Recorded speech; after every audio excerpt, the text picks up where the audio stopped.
fila samba fila ni mwan fila mala tu fila di ma bela je ne fo do anga 3 minutes info jam ka honi kenaka bi de sem ba mbolo ka do mo te do la yela ka fo M5 kon ka 2 ans anniversaire kon hukum kon nala Mohamed Ali Bachili aye akuma kan kon fili Mohamed Ali Bachili kon nya yela ka fo ko Mahmoud Diko kon tu révélation mi ka mine ka ka fo ko ambe marabaga jamali mbolo ko wa mamu kon fana be ka en sanctionné ko lu ñoo ma ka falonde Mohamed Ali Bachili kon nga kuma ba yela ka fo ko ni ko ambe marabaga jamali mbolo ko kuma yala mafoka nye ko na soro mo be no mi be se ka foka temeni kan ko ale tumbo omufo o ko na ba yila ka fo aye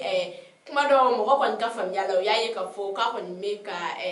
mise garder ko ni tengu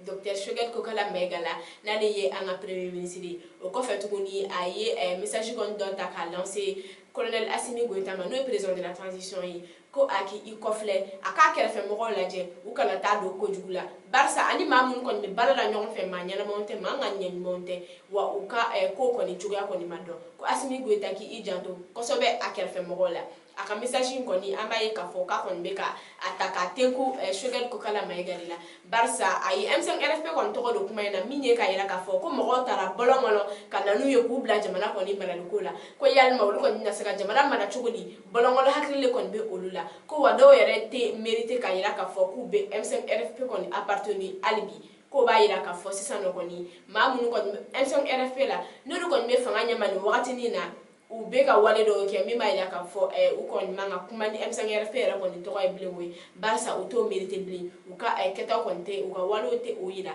tuguni la sam kuma bolo ka do ma o ni amba fo